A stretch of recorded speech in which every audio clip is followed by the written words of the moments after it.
வணக்கம் ஃப்ரெண்ட்ஸ். இந்த வாட்டி நான் பார்க்க போகிறது ஆர்ஆர்பி என்டிபிசி எக்ஸாமில் மார்க் டெஸ்ட் அதோட இம்பார்ட்டன்ஸ் பற்றி பார்க்க போகிறோம். சரிங்க, மாதிரி தேர்வு எப்படி கொடுக்குறது, அது எப்படி நம்ம அனலைஸ் பண்ணணும், ஏன் மாதிரி தேர்வு கொடுக்கணும் அப்படின்றதான் பார்க்க போகிறோம். சரிங்களா, நீங்கள் மார்க் டெஸ்ட் 2 விதமாக கொடுக்கலாம். ஒன்று டேரெக்டாக மாதிரி தேர்வே கொடுக்கலாம், அப்படி இல்லைன்னா நீங்கள் பிஒய்க்யூ ப்ரீவியஸ் இயர் கொஸ்டினும் கொடுக்கலாம். சரிங்களா, இப்போ ஏன் ஃபஸ்ட்டு மார்க் டெஸ்ட் இம்பார்ட்டன்றது பார்த்தீங்க அப்படின்னு பார்த்தீங்கன்னா, மார்க் டெஸ்ட் ஒரு ப்ராக்டிஸ் ஃபீல்டு மாதிரி, அது ஒரு பயிற்சி களம். சரிங்களா, நீங்கள் பயிற்சி களத்தில் நீங்கள் தோக்கலாம், ஆனால் உண்மையான யுத்த காலத்தில் தான் நீங்கள் தோக்கவே கூடாது. சரிங்களா, அப்படின்றப்போ நீங்கள் நமக்கு பயிற்சி கலன்றது என்ன, மார்க் டெஸ்ட். ஆனால் யுத்த கலன்றது என்ன, நம்மளுடைய ஒரிஜினல் எக்ஸாம்.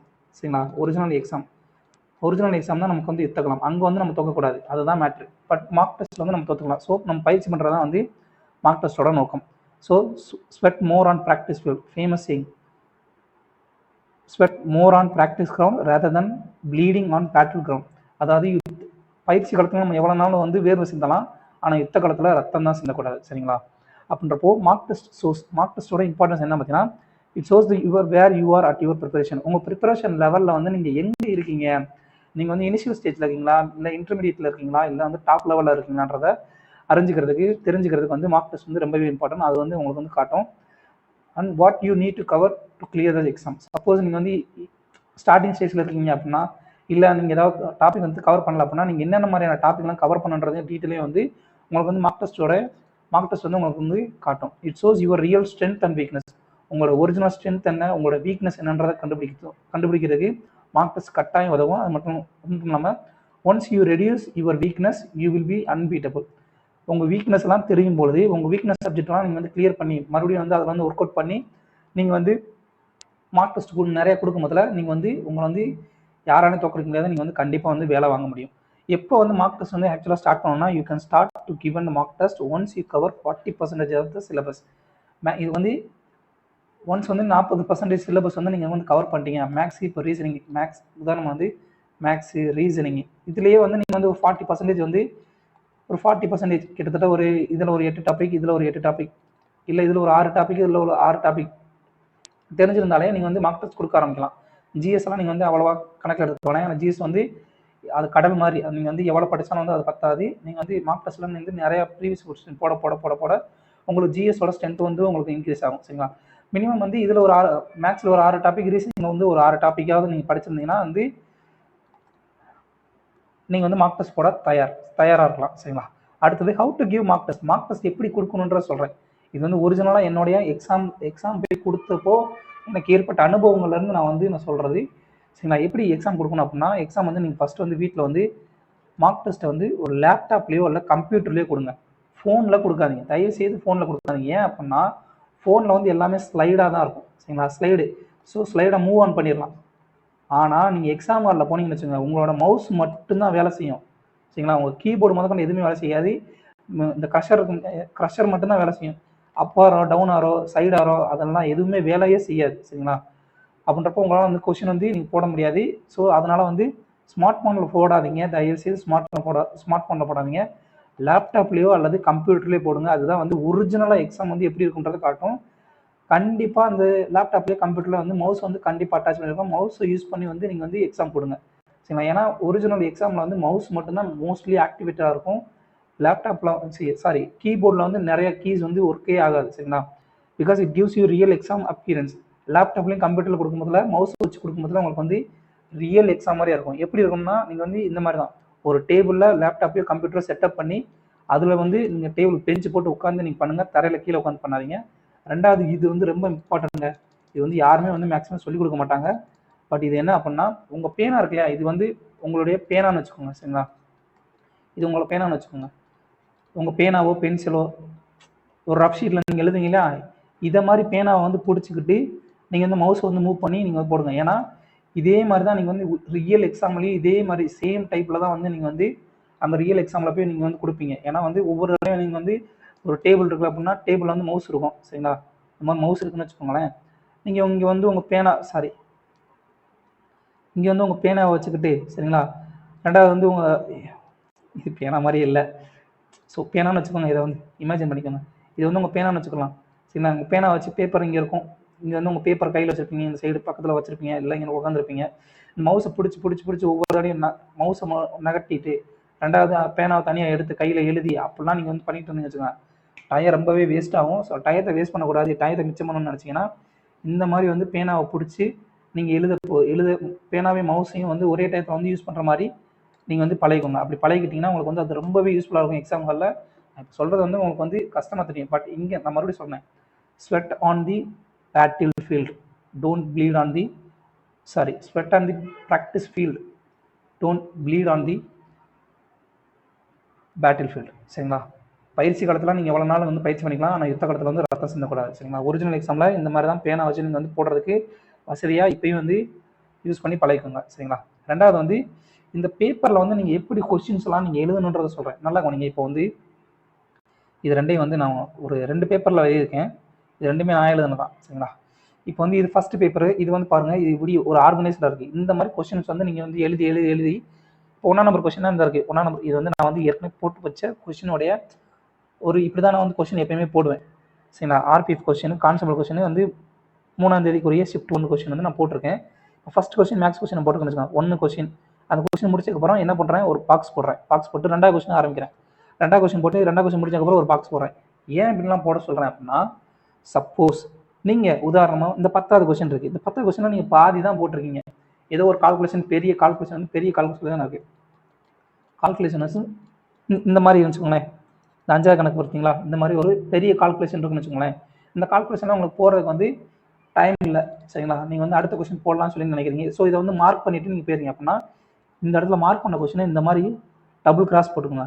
இந்த மாதிரி தெரியாத கொஸ்டின், விட்ட கொஸ்டின், மார்க் பண்ண கொஸ்டின், பாதி போட்டு வந்து முழுசாக போட முடியாமல் போன கொஸ்டின், இது எல்லாத்தையும் இப்படி மார்க் பண்ணி வச்சுக்கிட்டீங்க அப்படின்னா அடுத்து நீங்கள் வந்து உங்கள் வந்து 90 நிமிஷத்தில் வந்து நீங்கள் வந்து கொஸ்டின் வந்து ஆல்ரெடி நீங்கள் வந்து 100 கொஸ்டின் பார்த்து முடிச்சதுக்கப்புறம் ரிமைனிங் டைமில் வந்து நீங்கள் போடுவீங்க இல்லையா, திருப்பி போடும்போதெல்லாம் நீங்கள் மறுபடியும் புதுசாக ஆரம்பிக்காமல் அந்த கொஸ்டினை ஏற்கனவே போட்டிருக்க கொஸ்டினில் எங்கே தப்பு பண்ணிக்க சொல்லி ஈஸியாக உங்களால் அனலைஸ் பண்ணி உங்களோட டயத்தை வந்து மிச்சம் பண்ண முடியும். சரிங்களா? அதுதான் கான்செப்ட். அதனால தான் இந்த மாதிரி பாக்ஸாக போட்டு சொல்கிறேன். சப்போஸ் இந்த மாதிரி போடாமல் நார்மல் மெத்தடில் எல்லாருமே இந்த மாதிரி தான் போடுவாங்க. நார்மலாக எல்லாரும் மேக்ஸிமம் வந்து இந்த மாதிரி தான் யூஸ் பண்ணுவாங்க. இந்த மாதிரி போட்டிங்கன்னா அந்த இப்போ ஒரு 10ஆவது கொஸ்டின் வச்சுக்கோங்களேன், 10ஆவது கொஸ்டின் வந்து எங்கே நம்ம வந்து எழுதியிருக்கோன்றதே நம்ம தேடி கண்டுபிடிக்கிறதுக்கு நேரம் ஆயிடும். இப்போ மறுபடியும் கால்குலேஷன் வந்து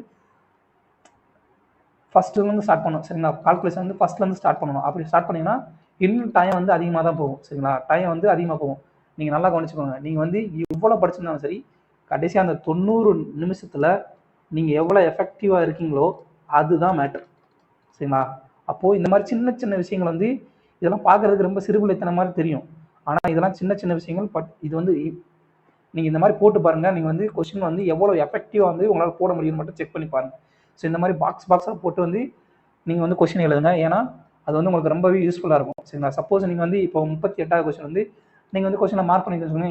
இங்கே தேடுங்க 38ஆவது கொஸ்டின் எங்கே இருக்குது, ஸோ இங்கே இருக்குது அப்படின்னா, ஸோ அதுலேருந்து நீங்கள் வந்து மறுபடியும் புதுசாக ஸ்டார்ட் பண்ணாமல் ஆல்ரெடி என்ன மிஸ்டேக் பண்ணுறோன்றதை நீங்கள் அனலைஸ் பண்ணி நீங்கள் வந்து ஈஸியாக வந்து டயத்தை வந்து மிச்சம் பண்ண முடியும். சரிங்களா? அதனால் இந்த மாதிரி கொஸ்டின் வந்து மார்க் டெஸ்ட் கொடுக்கும்போதே பாக்ஸாக போட்டு வந்து நீங்கள் கொஸ்டின் வந்து கொடுக்க பாருங்கள். அதுக்கு அடுத்த கொஸ்டின். ஸோ இந்த மாதிரி மெத்தட் வந்து ஃபாலோ பண்ணாதீங்க. இது வந்து உங்களுக்கு வந்து கடைசியாக வந்து மறுபடியும் ஃபஸ்ட்லேருந்து தான் தொடங்குற மாதிரி வரும். அது நம்ம இந்த ஃபஸ்ட்டு வந்து மார்க் டெஸ்ட் கொடுக்கும்போது இந்த மாதிரி ஏபிசிடி இருக்குங்களா, ஏபிசிடி வந்து இந்த மாதிரி எழுதி வச்சுக்கோங்க எப்பயுமே ஸ்டார்டிங்கில். ஏன்னா அது வந்து ரீசனிங் வந்து உங்களுக்கு உதவும். ஏபிசிடி வந்து இந்த மாதிரி நம்பர் போட்டு எழுதும் இல்லையா, அந்த மாதிரி எழுதி வச்சுக்கோங்க. அதுவும் வந்து உங்களுக்கு வந்து உதவும். அடுத்த கொஸ்டின் பார்த்தீங்கன்னா, when to give mark test. Mock test வந்து பொதுவாக எப்போ கொடுக்கணும் அப்படின்னா, என்னோட பர்சனல் ஒப்பீனியன், இது வந்து என்னோட பர்சனல் ஒப்பீனியன் தான், பர்சனல் எக்ஸ்பீரியன்ஸ்லேருந்து நான் சொல்கிறது. அதாவது உதாரணமாக நான் காலையில் வந்து 6 மணிக்கு வந்து எக்ஸாம் வந்து படிக்கிறதுக்கு ஆரம்பிக்கணும்னு வச்சுக்கோங்களேன். என்னோட பர்சனல் எக்ஸ்பீரியன்ஸ் வந்து நான் சொல்கிறேன். எனக்கு வந்து இப்போ நான் ஒரு 6 மணிக்கு நான் ஆரம்பிக்கிறேன். ஒரு 2 மணி 3 மணிக்கு மேலே வந்து 4 மணி ஆயிடுச்சு. 4 மணி ஆனதுக்கப்புறம் என்ன நடக்கும் அப்படின்னா, நம்ம மைண்ட் வந்து இயல்பாகவே வந்து ஒரு லேசியாக ஃபீல் பண்ண ஆரம்பிக்கும். சரிங்களா? Your mind mostly wants to take some rest or gap between your studies. நம்ம ஸ்டடி வந்து ரொம்ப நேரம் படிச்சுட்டே இருக்கோம், கொஞ்சம் நேரம் வந்து ரெஸ்ட் கொடுக்கலாம், கொஞ்சம் நேரம் வந்து நம்ம வந்து கொஞ்சம் கேப் எடுத்துக்கலாம் அப்படின்னு சொல்லி நம்ம மைண்டு நம்மளே அறியாமல் புஷ் பண்ணும். சரிங்களா? ஸோ அப்போ 4 மணிக்கு மேலே, அதுவும் இல்லாமல் அந்த 4 மணிக்கு மேலே என்ன நடக்கும் அப்படின்னா, நம்ம பசங்க எல்லாம் விளையாட ஆரம்பிச்சிட்டாங்க.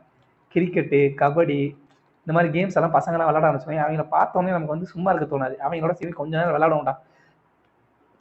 தெருவில் வந்து சின்ன பசங்க வந்து பிளாஸ்டிக் பந்தை போட்டு கிரிக்கெட் விளையாண்டுட்டு இருப்பாங்க. ஸோ அவங்களோட போய் ஒரு 2 பால் பேட்டிங் படிப்போம் அப்படின்னு சொல்லி உள்ளே போவோம். அதில் மொத்தமாக மூழ்கி அந்த டயத்தை முழுசையும் இழந்துருவோம். ஒரு 2 மணி நேரத்துக்கிட்ட நம்மளால அடியாயிரும். ஸோ அந்த மாதிரி பண்ணாமல் இருக்கிறதுக்காண்டி 4 மணிக்கு மேலே வந்து பொதுவாக வந்து மார்க் டெஸ்ட் கொடுங்க. சரிங்களா? அது மட்டும் இல்லாமல் in order to make you sit you use the time. இதோட பர்பஸ் என்னன்னா, அதாவது உங்கள் டயத்தை வந்து வேஸ்ட் பண்ணக்கூடாது. அதே நேரத்தில் உங்களோட டிஸ்ட்ராக்ஷன்லையும் கொண்டு போய் விடக்கூடாதுன்றனால தான் 4 மணிக்கு மேலே வந்து பண்ண சொல்கிறேன். ஏன்னா இயல்பாகவே 4 மணிக்கு மேலே வந்து உங்களோட மைண்ட் வந்து எப்படி ஆகும்னா, ஃபுல் டே வந்து நம்ம ஒர்க் பண்ணிட்டோம்ப்பா, எப்படி நம்ம ஸ்கூல் முடிச்சு 4 மணிக்கு அப்புறம் நம்ம வீட்டுக்கு போகணுன்ற மனநிலை இருக்குமோ, அதே மாதிரி மனநிலை தான் நம்ம வந்து எல்லா வேலையும் முடிச்சிட்டோம், நம்ம கொஞ்சம் ஃப்ரீயாக இருக்கலாம் அப்படின்ற மனநிலை தான் கொண்டு போவோம். ஸோ அதை வந்து அவாய்ட் பண்ணுறதுக்கு தான் 4 மணிக்கு மேலே நீங்கள் உட்காந்து வச்சுக்கோங்களேன், சாலிடாக 1.5 மணி நேரம், சரிங்களா, 90 நிமிஷம் வந்து கிட்டத்தட்ட 5 வரைக்கும் உங்களால் உட்காந்து நீங்கள் வந்து மார்க் டெஸ்ட் கொடுத்தே தீர வேண்டிய சூழ்நிலை ஆயிரும். உங்களே அறியாமல் நீங்கள் வந்து அந்த உங்கள் டயத்தையும் வந்து எஃபெக்டிவாக யூஸ் பண்ணுவீங்க. அப்புறம் அந்த 5:30க்கு மேலே என்ன பண்ணணும் அப்படின்னா, 1.5 மணி நேரம் நீங்கள் வந்து மார்க் டெஸ்ட் கொடுத்ததுக்கப்புறம் மறுபடியும் இன்னும் ஒரு மார்க் டெஸ்ட் வந்து தரவாக அனலைஸ் பண்ணுங்கள். தரவாக அனலைஸ் பண்ணுறதுக்கு அதுக்கு ஒரு 1.5 மணி நேரம் எடுத்துக்கோங்க. எவ்வளோ நேரம் வந்து மார்க் டெஸ்ட் கொடுத்தீங்கன்னா அதே சேம் டைம் வந்து அனலைஸ் பண்ணுறதுக்கு எடுத்துக்கோங்க. அனலைஸ் பண்ணிட்டு எங்கெங்கெல்லாம் உங்களுடைய வீக் ஏரியா இருக்கோ அதெல்லாம் வந்து மறுநாள் வந்து அதெல்லாம் அந்த வீக் ஏரியாவில் வந்து மறுநாள் படிக்கிற மாதிரி டு டூ லிஸ்ட் போட்டுக்கோங்க. எந்த இதெல்லாம் நாளைக்கு வந்து படிக்கணும் அப்படின்ற லிஸ்ட்டை வந்து போட்டுக்கோங்க. அது வந்து கடைசியாக நான் சொல்கிறேன். அது மட்டும் இல்லாமல் மார்க் டெஸ்ட் எப்படி கொடுக்கணும் அப்படின்னா, ஒவ்வொரு give mark for every other day, ஒரு நாள் விட்டு ஒரு நாள். ஸோ முதல் நாள் வந்து மார்க் டெஸ்ட் கொடுக்குறீங்க, ஃபஸ்ட் டேயில் வந்து மார்க் டெஸ்ட் கொடுக்குறீங்க, சரிங்களா. டே 1 வந்து ஃபஸ்ட் டேயில் வந்து மார்க் டெஸ்ட் கொடுக்குறீங்க அப்படின்னா, டே 2 என்ன பண்ணணும் அப்படின்னா மார்க் டெஸ்ட் கொடுக்க வேணாம். உங்களுடைய ஃபஸ்ட் டேயில் கண்டுபிடிச்சா அந்த வீக் ஏரியா இருக்குங்க இல்லையா, வீக் ஏரியாவில் போகிற ஒர்க் அவுட் பண்ணுங்கள். வீக் ஏரியா உதாரணமாக அல்ஜிப்ரா தெரியல, சரிங்களா, உதாரணமாக மின்னோட்டத்தில் கேள்வி தெரியல, கரண்ட் அஃபேர்ஸில் வந்து ஜனவரி மாதம் கரண்ட் அஃபேர்ஸ் நான் படிக்கலை, அந்த மாதிரி வீக் ஏரியாஸ் இருக்கும் இல்லையா, அதெல்லாம் வந்து அனலைஸ் பண்ணி அது வந்து மறுநாள் 2ஆம் நாள் படிங்க. 3ஆம் நாள் வந்து தேர்ட் டேயில் வந்து மறுபடியும் ஒரு மார்க் டெஸ்ட் கொடுங்க. அப்புறம் 4th டேயில் வந்து உங்கள் வீக் ஏரியா வந்து அனலைஸ் பண்ணுங்கள். இந்த மாதிரி மாறி மாறி பண்ணுங்கள். மாறி பண்ணிங்கன்னா எவ்ரி அதர் டே வந்து நீங்கள் மார்க் டெஸ்ட் கொடுத்தீங்கன்னா உங்களோட வீக்னஸ் வந்து ரெடியூஸ் பண்ண முடியும், உங்கள் மார்க் டெஸ்ட் வந்து எஃபெக்டிவாக கொடுக்க முடியும். அப்புறம் find your week areas and focus on that subject, அதான் மேட்டர். அடுத்து ஹவு மெனி மார்க்ஸ் வந்து ஒருத்தர் கொடுக்கணும் அப்படின்னு பார்த்தீங்கன்னா, எக்ஸாமுக்கு முன்னாடி குறைஞ்சபட்சம் இது வந்து உங்களை பொறுத்து தான். சில பேர் வந்து இப்போ தான் வந்து எக்ஸாம் படிக்க ஆரம்பிச்சிருப்பாங்க, அவங்க எத்தனை மார்க் கொடுக்கலாம்னா, ஒரு நாள் விட்டு ஒரு நாள் மார்க் கொடுக்கலாம், இல்லை 3 நாளைக்கு ஒரு மார்க் கொடுக்கலாம், அந்த மாதிரி கொடுக்கலாம். சப்போஸ் ஒருத்தவங்க வந்து இப்போ சப்ஜெக்ட் டேட் போகிறதுக்கு முன்னாடி, எக்ஸாம் டேட் போகிறதுக்கு முன்னாடியே வந்து எல்லா சப்ஜெக்ட்டும் கவர் பண்ணியிருப்பாங்க. அப்படின்றப்போ அவங்க வந்து டெய்லி வந்து மார்க் கொடுக்கலாம், சரிங்களா. ஆனால் குறைஞ்சபட்சம் 20 30 மார்க் டெஸ்ட் கொடுத்தா மட்டும்தான் உங்களால் வந்து இந்த சப்ஜெக்டில் வந்து எங்கெங்கெல்லாம் கொஸ்டின் கேட்குறாங்க, கொஸ்டின் பேட்டர்ன் என்ன இருக்குது, உங்களோட வீக் ஏரியா என்ன இருக்குது அப்படின்றதான் உங்களால் அனலைஸ் பண்ணி எடுக்க முடியும், சரிங்களா. இந்த beginning of the preparation give 1 mock test per week. அதான் மார்க் டெஸ்ட் வந்து பிகினிங் சமயத்தில் ஒரு வாரத்துக்கு ஒரே ஒரு மார்க் டெஸ்ட் கொடுங்க, சரிங்களா. 40% மேலே இருக்கும்போது வந்து நீங்கள் வந்து வாரத்துக்கு ரெண்டு மார்க் டெஸ்ட் கொடுக்கலாம். Once you familiar with subject you can increase the number of mock test as per your wish. அதுக்கப்புறம் வந்து சப்ஜெக்ட் வந்து தெளிவானதுக்கப்புறம் நீங்கள் வந்து எவ்வளோ மார்க் டெஸ்ட் வேணாலும் கொடுக்கலாம். ஆனால் மினிமம் வந்து 20 to 30 மார்க்ஸ் வந்து கொடுக்கும் போதில் தான் உங்களால் வந்து டைம் மேனேஜ்மெண்ட் எல்லாமே வந்து உங்களால் புரிஞ்சுக்க முடியும், சரிங்களா. சப்ஜெக்ட் எல்லாமே வந்து உங்கள் வீக் ஏரியா எல்லாமே வந்து உங்களால் அனலைஸ் பண்ண முடியும்.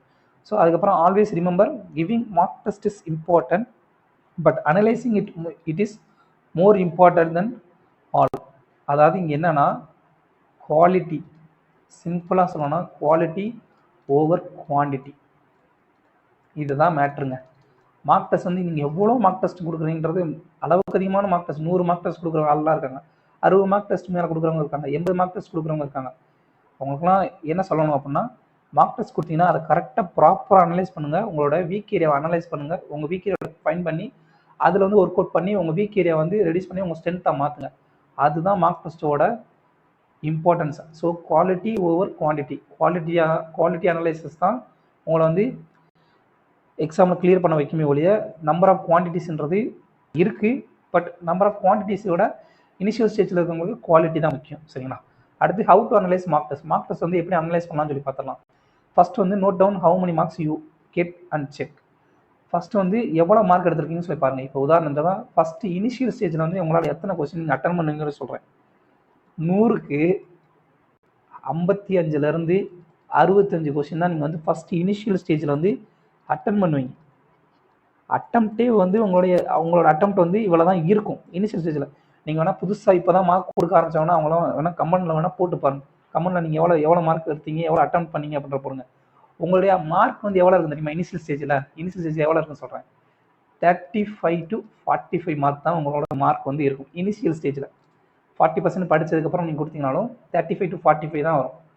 அதுக்கடுத்து என்ன நடக்கும் அப்படின்னா, நீங்கள் வந்து இப்போ கவனிங்க, இப்போ 45 மார்க் தான் ஒரு எடுத்துக்கான்னு வச்சுக்கோங்க, மீதி 55 மார்க் எங்கே போச்சுன்னு தேடுங்க. இந்த 55 மார்க்கை நீங்கள் வந்து தேடி பார்க்கும்போது தான் உங்களுக்கு தெரியும் 55 வந்து எங்கே விட்டுருக்கோம். மேக்ஸில் வந்து நம்ம சப்ஜெக்ட் விட்டோமா, ரீசனிங்கில் விட்டோமா, இல்லை நம்ம மைனர் மிஸ்டேக்கில் விட்டோமா, இல்லை டைம் மேனேஜ்மெண்ட் நம்ம சரியாக பண்ண விட்டோமா அப்படின்றத இந்த இடத்துல நீங்கள் தேட ஆரம்பிச்சிங்க அப்படின்னா இந்த 55 மார்க்கில் வந்து நீங்கள் ஃபோக்கஸ் பண்ண ஆரம்பிச்சிட்டீங்க அப்படின்னு வச்சுக்கோங்களேன். இல்லை நான் வந்து கொஸ்டின் வந்து தப்பு பண்ணியிருக்கேனா, அந்த மாதிரி என்ன எதனால் இந்த 55 மார்க் நமக்கு வரலன்ற ரீசன் நீங்கள் தேடுனீங்கன்னா நீங்கள் வந்து ஃபிட் இந்த எக்ஸாமுக்கு ஃபிட்டே நீங்கள் உள்ளே வந்துடுவீங்க. சீரியஸாக சொல்கிறேன், நீங்கள் உள்ளே வந்துடுவீங்க. எக்ஸாம் அடித்து நீங்கள் கிளியர் பண்ணுவீங்க. ஃபர்ஸ்ட் வந்து எவ்வளோ மார்க் வந்து பாருங்கள். Check why we don't get the remaining marks. அதான் மீதி மார்க் எவ்வளோ நாள் எடுக்கலாம்னு சொல்லி பாருங்கள். Analyse like whether we don't know this question. நமக்கு வந்து அந்த கொஸ்டின் தெரியலையா, இல்லை மைனர் மிஸ்டேக்னால மார்க் விட்டோமா, அல்லது ஏதாவது கால்குலேஷன் மிஸ்டேக்லாம் விட்டோமா, அல்லது ப்ராப்பர் டைம் மேனேஜ்மெண்ட் இல்லாதனால அந்த கொஸ்டினை விட்டுட்டோமா அப்படின்றத செக் பண்ணுங்கள். செக் பண்ணதுக்கப்புறம் நீங்கள் எப்படி பிளான் பண்ணணும், நெக்ஸ்ட் டேக்கு வந்து எப்படி பிளான் பண்ணணுன்ற சொல்கிறேன். நெக்ஸ்ட் டேக்கு ஒரு நாள் வந்து நம்ம மார்க் டெஸ்ட் கொடுக்கணும், 2ஆம் நாளுக்கு எப்படி வந்து நீங்கள் வந்து டூ டூ லிஸ்ட் போடணும் அப்படின்னு பார்த்தீங்கன்னா, ஃபஸ்ட்டு இந்த மாதிரி 5 இது போட்டுக்கோங்க. Maths, reasoning, general science, current affairs, general knowledge. இதில் வந்து ரீசன் 1. இப்போ உதாரணமாக வந்து மேக்ஸில் வந்து ஏதோ ஒரு ஃபார்முலா எனக்கு தெரியலப்பா, இப்போது மென்சுரேஷனில் ஏதோ ஒரு ஃபார்முலா இருக்குது, அந்த ஃபார்முலா எனக்கு வந்து தெரியல, அதனால் வந்து அந்த கொஸ்டின் விட்டுட்டேன். இது ஒரு ரீசன், சரிங்களா. அப்போ ஃபார்முலா நம்ம படிக்கணும், ஃபஸ்ட்டு பாயிண்ட். 2வது வந்து எனக்கு வந்து அல்ஜிப்ரா டாப்பிக்கே தெரியல அப்படின்னா, மறுநாள் வந்து அல்ஜிப்ரா வந்து வீக் ஏரியாவா, அப்போ அல்ஜிப்ரா ஒரு விஷயம் தெரியாமல் ஃபார்முலா வந்து மறந்து போகிறத வந்து மறுபடியும் வந்து ஞாபகம் வச்சுக்கலாம், படித்து ஞாபகம் வச்சுக்கலாம். ஆனால் அல்ஜிப்ரா நமக்கு டாப்பிக்கே தெரியலனா அது வந்து உண்மையிலேயே நம்மளோட வீக் ஏரியா. அப்படின்றப்போ அல்ஜிப்ரா வந்து மறுநாள் வந்து ப்ரியர் லிஸ்ட்டில் கொடுத்து நீங்கள் அல்ஜிப்ரா டாப்பிக்கை பற்றி நீங்கள் படிங்க. மறுநாள் முழுக்க அல்ஜிப்ரா டாபிக் வந்து படித்து அதில் வந்து மார்க் வந்து ஸ்கோர் பண்ணுற மாதிரி ரெடி பண்ணுங்கள். அடுத்து 3வது ரீசன் மைனர் கால்குலேஷனால நான் மிஸ்டேக் விட்டேன் அப்படின்னா, இதெல்லாம் வந்து நம்மளால் அவாய்டபுள், நம்மளால் வந்து தவிர்க்கக்கூடிய இது தவறுகள். இதெல்லாம் வந்து அல்ஜிப்ரா தெரியலன்றது தவிர்க்க முடியாத தவறு. தெரியலன்றது வந்து தவிர்க்கவே முடியாது. ஆனால் இந்த மைனர் கால்குலேஷன் வந்து நம்மளால் தவிர்க்க முடியும். மைனர் கால்குலேஷன் வந்து நம்ம அவேராக இருந்தோம்னா நம்ம கால்குலேஷன் கரெக்டாக போட்டு வந்து இந்த மிஸ்டேக்லாம் வந்து அவாய்ட் பண்ண முடியும். அடுத்ததான் no time management. Time management இல்லைனா கண்டிப்பாக டைம் மேனேஜ்மெண்ட் பண்ணியே ஆகணும். என்னால் வந்து 30 கொஸ்டினை வந்து நான் பார்க்கவே முடியல அப்படின்னா அது உங்களோட மிஸ்டேக் தான், சரிங்களா. அது வந்து உங்களோட மிஸ்டேக் தான், சரிங்களா. அதே மாதிரி ரீசனிங்க்கு என்ன காரணம், not read the question properly. Question வந்து சரியாக படிக்காமல் விட்டேன், அதனால் வந்து நான் வந்து ரீசனிங்கில் மார்க் விட்டேன். அந்த மாதிரி என்னென்ன ரீசனோ அது எல்லாத்தையும் எடுத்து எழுதுங்க. அதே மாதிரி ஜென்ரல் சயின்ஸில் ஒளியியல் பாடம் வந்து எனக்கு தெரியல, அதனால் வந்து அந்த கொஸ்டினை விட்டுட்டேன் அப்படின்னா ஒளியியல் பாடத்தை படிக்கணும் மறுநாள்.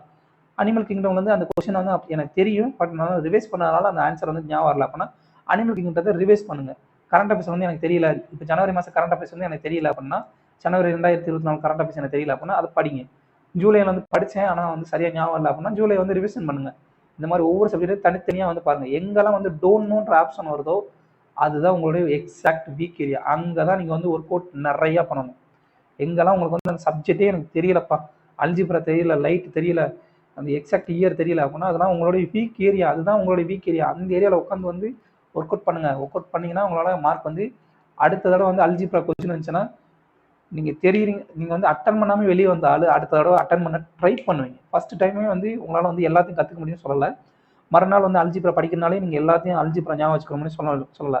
அல்ஜிப்ராலாம் நிறைய வெரைட்டி இருக்கும். பட் நாள் அட்டன் பண்ணவே முடியாத ஒரு ஆள் மறுநாள் போய் அட்டன் பண்ணுறான்னா அது மிகப்பெரிய முன்னேற்றம், சரிங்களா. ஸ்டெப் பை ஸ்டெப்பாக தான் வந்து முன்னேற முடியும். அல்ஜிப்ரான்ற டாப்பிக்கை பார்த்து பயந்து ஓடணும் ஒருத்தன், முதல் நாள் படிச்சுட்டு மறுநாள் போய் உள்ளே உட்காந்து அட்டன் பண்ணுறான். அந்த கொஸ்டின் அட்டன் பண்ணுறதுக்கு உள்ள துணிச்சிலேருந்து உள்ளே இறங்குறானே, களத்தில் இறங்கி ஆடுறான். களத்தில் இறங்கி ஆடினா வெற்றி தான், சரிங்களா. ஸோ அவ்வளோதான் ஃப்ரெண்ட்ஸ். தேங்க்யூ.